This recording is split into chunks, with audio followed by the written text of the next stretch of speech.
Shalom, brothers and sisters who are scattered in all corners of the earth. Sanbonani, my name is Mpumelelo. Welcome to this channel.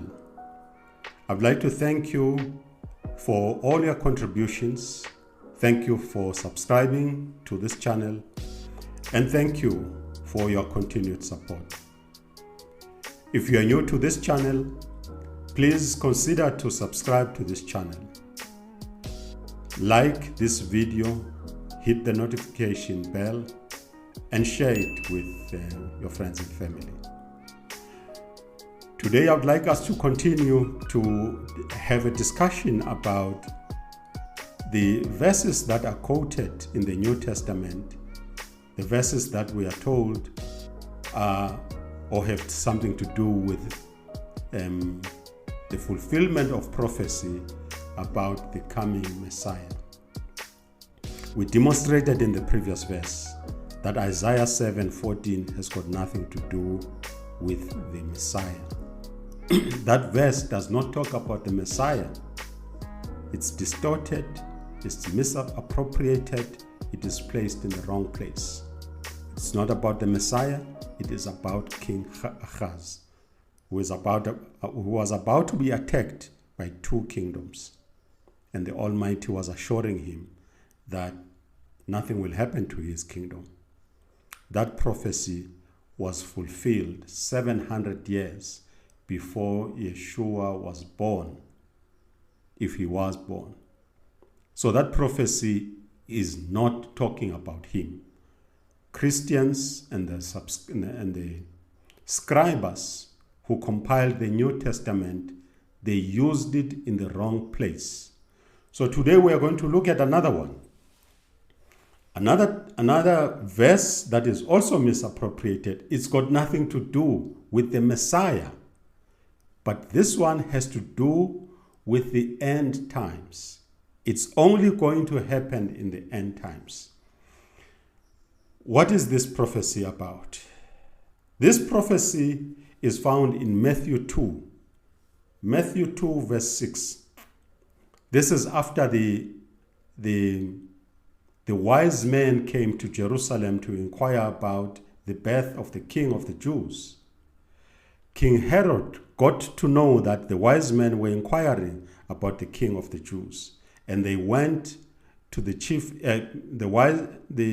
King Herod went to the chief priests, and he asked them, "Where will this child be born?" And the chief priests said, "He will be born in Bethlehem, so that a prophecy should be fulfilled." And that prophecy, they say, "But you, Bethlehem, in the land of Judah, are the least among the rulers of Judah. For out of you shall come a ruler who will shepherd my people Israel." So this is apparently what the chief priests told King Herod.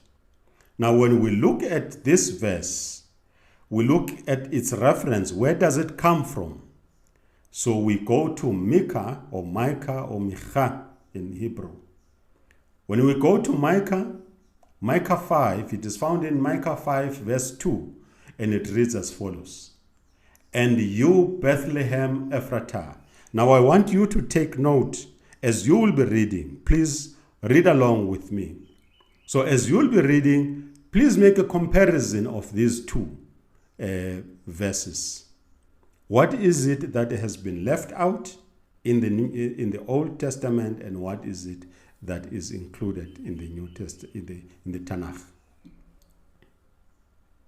If I can run through this verse again, Matthew 2 verse 6, "But you, Bethlehem, in the land of Judah, are not the least among the rulers of Judah. For out of you shall come a ruler who will shepherd my people Israel." So this is what apparently the chief priest told Herod. Now I'm saying, if the chief priests knew this from the Tanakh and they knew it from the scrolls, they would have quoted it verbatim because they knew the Tanakh. And this is what it reads in the Tanakh. In Micah 5 verse 2, and you, Bethlehem Ephratah, though you are little among the thousands of Judah, yet out of you shall come forth to me the one to be ruler in Israel, whose going forth are from of old, from everlasting. Now, what is the difference here? The difference is not that much significant. What is significant is the background around this event. When the Almighty said this to the prophet, what was happening? What prompted this verse to be spoken, these words to be spoken? And are they related to the coming of the Messiah at the time when he came? When we look at this verse, we need to go back one chapter before this verse. And one chapter before this verse, it starts at Micah 4. If you start from verse 16, verse 6 to 13, you get the background of what it is spoken about. Firstly, it says, in those days. Whenever you encounter a verse that says, in those days, it is talking about the end times.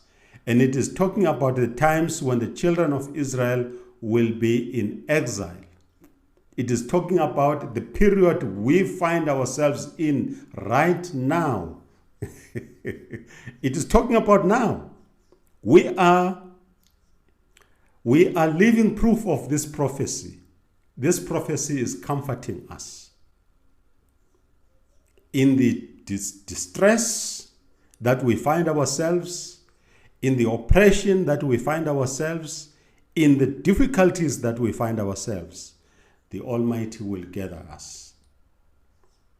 The Almighty will defeat the nations that have oppressed us.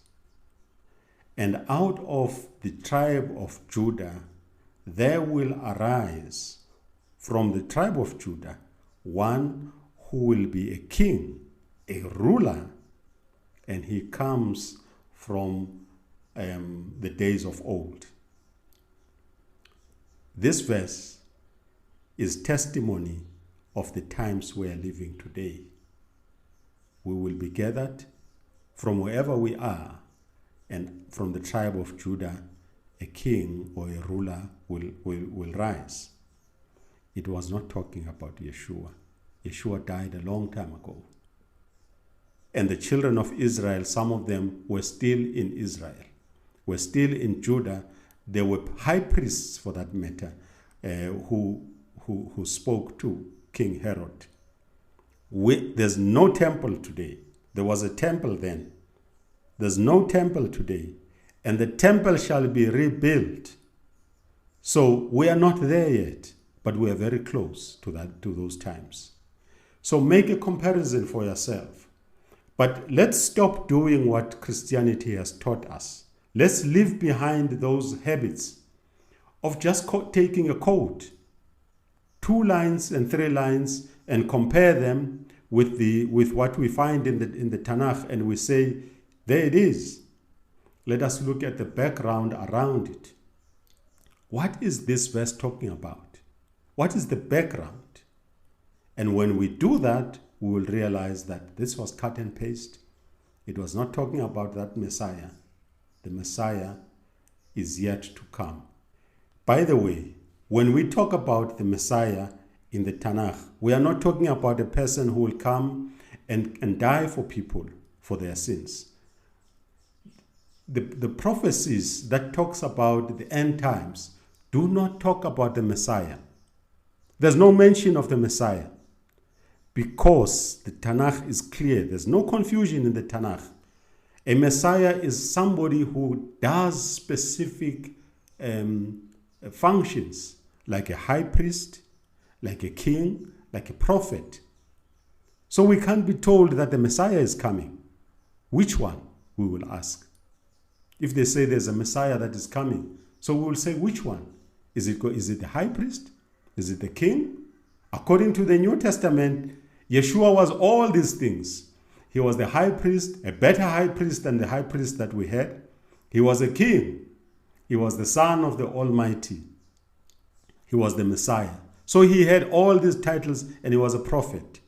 It can't be. These functions don't mix. They don't mix. Each person would have. It's possible for a king to have prophetic abilities. Most kings did. But there was always also a prophet that guided the king.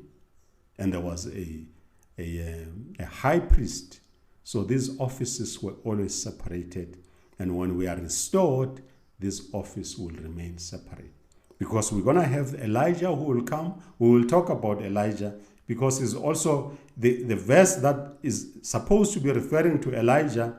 In the New Testament, it is talking about someone else, John the Baptist, who is not prophesied in the Tanakh. But we will talk about that. But in the meantime, this is what I will ask of you. Whenever you are reading the New Testament, when they mention anything that is quoted in the Tanakh, look at the background around that verse. Look at the entire chapter. Look at the chapter before it. You will see that the context is not about what the New Testament is talking about. Let us see this New Testament for what it truly is. It is leading our people to idolatry. It is taking us backwards. Let us see it for what it is. It was not written. Why would the Almighty write the Tanakh in Hebrew and then write the New Testament in Greek? Who's supposed to understand it? Because we don't understand Greek. Our forefathers spoke Hebrew. So if it was meant to reveal to our forefathers the mysteries of the Tanakh, why is it revealing the mysteries in the language they will not understand, in Greek? Does it make sense to anyone? Please tell me what you think. Thank you very much for your attention. I hope this was a short video. I hope that people would listen up to the end. Thank you very much. Ngiyabonga. Asante sana.